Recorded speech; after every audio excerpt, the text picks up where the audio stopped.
নমস্কার নমস্কার আমার সকল দর্শকবৃন্দদেরকে, সকল চাষি ভাইদেরকে যারা আজকের এই ভিডিওটা দেখছেন এবং সকল ব্যবসায়ী ভাইদেরকে আজকে আপনাদের সঙ্গে আলোচনা করব। আজকে অর্থাৎ আমি যখন আজ ভিডিও বানাচ্ছি 26শে জানুয়ারি সোমবার, আজকে কি বাজার হচ্ছে, আজ মার্কেটের কন্ডিশন কেমন, বাইরে থেকে কেমন আলু আসছে বা আলুর দাম বাড়ার কি কোনো সম্ভাবনা রয়েছে, আমরা আলুটা কি পোখরাজ আলুটা যে তুলছি এখন যে দামে বিক্রি করছি এরপরে কি দামটা সামনের দিনে গিয়ে আরও কমে যাবে নাকি আরও বেড়ে যাবে, বা আমরা যদি আলুটা তোলাটা কয়েকদিন বন্ধ রাখি আলুর দাম বাড়ার কি কোনো সম্ভাবনা রয়েছে, এই বিষয়গুলো কিন্তু আজকে আলোচনা করব।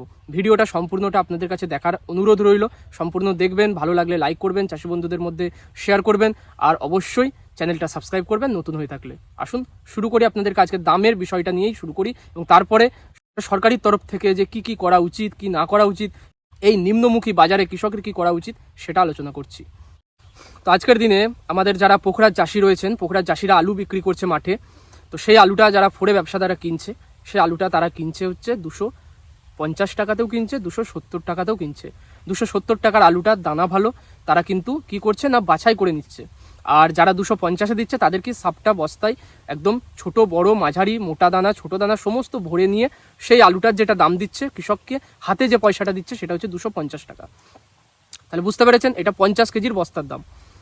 কুইন্টাল হিসাবে যদি বলি, কুইন্টাল যেটা আপনি বস্তাবন্দি করে দিচ্ছেন, মানে বস্তায় ভরে দিচ্ছেন আলুটা রেডি করে ভালোভাবে সাইজ করে, সেই আলুটার দাম দেওয়া হচ্ছে 270 টাকা। আর কুইন্টাল হিসাবে যদি হয় সেটা হচ্ছে 550 টাকা।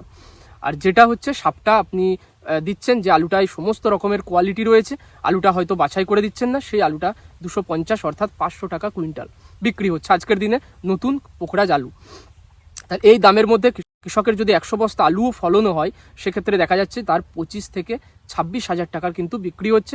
খরচ হয়েছে প্রায় আপনার নিজস্ব জমি হলে 25 থেকে 28 হাজার, আর যদি ভাগে নেওয়া জমি, ভাগে নেওয়া জল, অপরের গাড়িতে চষা এসব যদি হয় সেক্ষেত্রে কিন্তু প্রায় 30 থেকে 32 হাজার টাকা খরচ রয়েছে। আমার এলাকার ভিত্তিতে আমি বলছি, আমার এলাকার বেসিসে এই হিসাবে দেখা যাচ্ছে। আর আমার এলাকাতেই দেখছি যে 90 থেকে 100 বস্তার বেশি ফলন কারোর পেরোচ্ছে না। অনেকেই হয়তো বলছে যে 120 বস্তা হয়েছে, 130 বস্তা হয়েছে, কিন্তু আমি ফিল্ডে যে সাইজ দেখে বস্তা গুনে যেটুকু দেখলাম যে 90 থেকে 100 বস্তাই ফলনটা আসছে, মানে কাঠা প্রতি কিন্তু 4.5 থেকে 5 বস্তা, 4.5 থেকে একটু বেশি হচ্ছে, 5 বস্তার কাছাকাছি। এই ফলন নিয়ে কত টাকা কৃষক পাচ্ছে? মোটামুটি ওই হয়তো 24 থেকে 26 হাজার টাকার মধ্যেই পাচ্ছে। কৃষকের 1 টাকা কোনো লাভ হয়নি, বরঞ্চ কিছু কিছু কৃষকের যাদের বৃষ্টির জন্য, প্রথম দিকে বৃষ্টিটার জন্য আলু কিছু পড়েন গিয়েছিল, কিছু হয়তো গাছ বেরোয়নি, আলু পচেছিল, তাদের দেখা যাচ্ছে ফলন এখন 80 বস্তাও হয়েছে, তাদের 4 থেকে 5 হাজার টাকা করেও ক্ষতিগ্রস্ত তারা হয়েছে, এখন হচ্ছে। তো এই পরিস্থিতিতে আমাদের দেখা যাচ্ছে যে পাঞ্জাব সাইডটাই কিন্তু প্রচুর পরিমাণে শিলাবৃষ্টি হয়েছে এবং শিলাবৃষ্টির কারণে সেখানে কিন্তু আলু হয় কৃষককে কাদা থেকে আলু তুলতে হচ্ছে, না হলে বহু কৃষক কিন্তু আলু তোলেনি। এবং এই সময় কিন্তু দেখা যাচ্ছে যে ওই যে আলুটা বিভিন্ন মার্কেটে আসছিল সেটা আসাটা বন্ধ হবে, এরপরে আমাদের এখানের আলুর ডিমান্ডটা হয়তো কিছুটাও বাড়বে। এছাড়াও কি হচ্ছে যে পুরনো আলু যেটা আমাদের স্টোরে লোড করা ছিল সেই আলুটা কিন্তু এখনও অবধি চলছে। কিছু কিছু জায়গায় বাইরে থেকে আলু এসে যাওয়ার জন্য সেই যে স্টোরের স্টক আলুটা সেটা কিন্তু সময়ের মধ্যে শেষ হয়নি। যেটা বাস্তব কথা সেটা তো বলতেই হবে, সময়ের মধ্যে শেষ হয়ে যাওয়ার কথা ছিল, কিন্তু উত্তরপ্রদেশের আলুগুলো বাইরে থেকে আমাদের এই কলকাতার বাজার আসার জন্য পুরনো আলুটার বিক্রি অনেকটা কমে গিয়েছে, অনেকটা নেমে গিয়েছে, সে কারণে সময়ে আমাদের পুরনো আলু শেষ হয়নি। এই কারণেও আমাদের পুরনো আলু যেহেতু কম দামে বিক্রি হচ্ছে, সেখানে নতুন আলুটা বেশি দামটা কিন্তু তুলতে পারছে না বা বেশি দামে বিক্রি হওয়াটা সম্ভবপর হচ্ছে না। আমাদের এখানের কৃষকরা হুড়মুড় করে আলুটা তুলে দেওয়ার জন্য, আলুর যে পরিমাণ অবস্থা, যে খারাপ অবস্থাটা তৈরি হয়েছিল, নিম্নমুখী মার্কেটটা তৈরি হয়েছিল, আজকে বা কালকে বা গতকালকের কথা বলছি বা তার আগের দিন, এই 2 থেকে 3 দিন আমি দেখছি আলু তোলার পরিমাণটা কমে গেছে। কৃষক আলু কিন্তু মাঠে গিয়ে আর ভাঙছে না, তারা চাইছে যে আলুটা হয় দাম বাড়ুক, না হলে আমরা পাকিয়ে ভালোভাবে সাইজ করে ছাল মোটা করে আমরা তুলে হয়তো আমরা স্টোরে রেখে দেবো বা ঢেলে রেখে দেবো, কিন্তু এই 270 টাকা 250 টাকায় আমরা আলু বিক্রি করব না। এই ডিসিশনটা নিয়ে অনেক কৃষক আমাদের এখানের মাঠে আলু যারা তুলছিল তারা বন্ধ করে দিয়েছে, এই দামে তারা আলু কিন্তু বিক্রি করছে না বা তুলছেও না। তো এই পরিস্থিতিতে দেখা যাবে যে এই হয়তো 3 থেকে 4 দিনের মধ্যে ডিমান্ডটা কিছুটা হলেও বাড়বে। সাপ্লাইটা যেহেতু কমে যাচ্ছে, দামটা বাড়াটা স্বাভাবিকভাবেই কিন্তু বাড়তে পারে, যেটা সম্ভাবনা। তাই আপনারা একটু ধীরে সুস্থে যারা আলু তুলবেন, একদমই বন্ধ করে দিয়ে হঠাৎ হুড়মুড় করে আবার দাম বাড়লে তুলবেন, তখন কিন্তু মার্কেট আরও খারাপ হবে। তাই ধীরে ধীরে আলু তুলবেন, আলু বিক্রি করবেন, আর হচ্ছে যেটুকু যা লোকসান হচ্ছে সেটা তো আপনারই যাচ্ছে, আমার নয়, সরকারের নয়। সরকার কিন্তু এর মধ্যে কোনো দৃষ্টিপাত, কোনো নজরদারি চালাচ্ছেই না, দেখে কিন্তু তারা নীরব দর্শকের মতো ভূমিকা পালন করছে। গত 2024 সালে যখন আলু বাইরে যেতে দেয়নি, আলুর দাম যাতে না বেড়ে যায় সেহেতু বাইরে যেতে দেয়নি, আলুটা বর্ডার বন্ধ করে রাখা হয়েছিল। এখন বাইরে থেকে যে ইউপির আলুটা আসছে, কোয়ালিটি ভালো, মোটা দানা, আমাদের এখানে এসে যে কম দামে আলুটা বিক্রি হয়ে যাচ্ছে, এখানের কৃষকরা কিন্তু তার জন্য ক্ষতিগ্রস্ত হচ্ছে। সরকারের কাছে বিনীত অনুরোধ যে বাইরের আলুটা আসা বন্ধ করা হোক, বাইরে আলুটা যাতে না আসে সেহেতু নজরদারি চালানো হোক, আমাদের এখানের আলুটা কিভাবে বাইরে পাঠানো যায় সেটার ব্যবস্থা করা হোক। এটুকুই।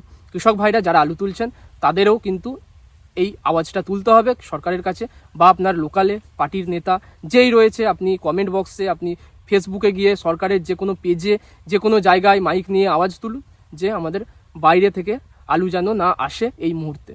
কারণ এক তো দাম এতটাই তলানিতে চলে গিয়েছে, কৃষকের খরচ উঠছে না, উপর থেকে যদি বাইরের আলু আসে, ভালো কোয়ালিটির আলু আসে, আমাদের এখানের কৃষকরা চরম ক্ষতির মধ্যে কিন্তু পড়ছে এবং আরও ভবিষ্যতে পড়বে।